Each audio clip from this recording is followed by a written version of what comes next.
But you must have been surprised when all of a sudden it concerned you.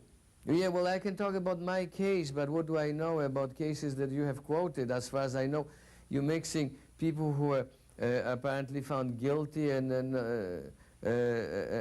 not. I mean, there are so many cases that are being quoted, you know, from Charlie Chaplin to Errol Flynn, you know, and they quote Errol Flynn. Errol Flynn was found innocent, you know.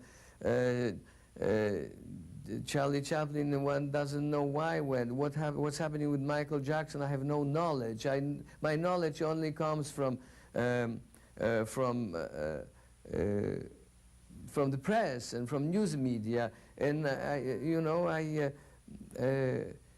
I dislike reading those stories because I know that in my case it was just so full of inaccuracies, lies, fantasies, you know, that was so amplified, exacerbated by the press and the media, that I only suspect that this is the case of the others. But I don't know enough about it, you know, and I'm not competent to answer the question whether it is or not the revenge of the society. I know one thing, that in my case, I could feel the atmosphere of the press and the public in general, because it's governed by it, from the beginning, from my first days in Hollywood.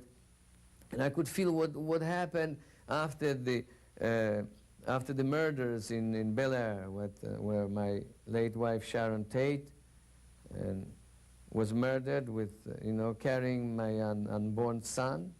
She was 8.5 months pregnant, and a lot of my friends were killed with her by those murderers. And before those culprits were found, I could see sudden kind of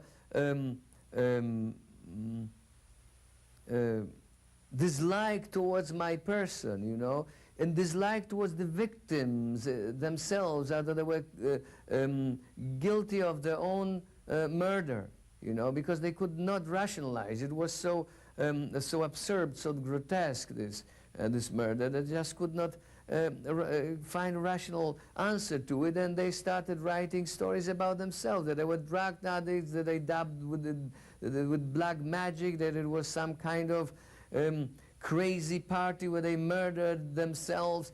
You know, I could not believe what I was reading, you see, and that was my first lesson, and I could see how the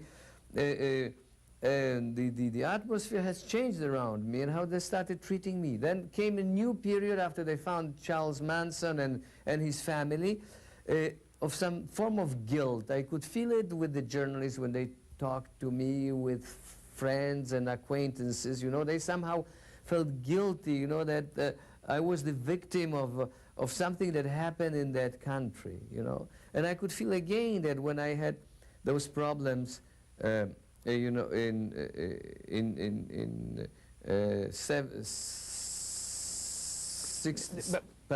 79, I can't count straight anymore. Yes. I could feel again, you know, how the atmosphere changed, and it was, I think it suited some of people who knew me, you know, that they need no more to feel sorry towards me because I'm a culprit myself of something else. Well, the reason I ask you that is precisely because, as we discussed earlier, audiences want happy endings, perhaps because they can't stand tragedy for too long. It has to happen to them. They have to want it by buying a theater ticket, but then they want out of it. In the same way, perhaps audiences can't stand to see that much tragedy around a celebrity. I don't know, you know. I know one thing, that the press in general like putting somebody high, and higher they put him, the hardest will be his fall. And they will stamp on him at the moment like that.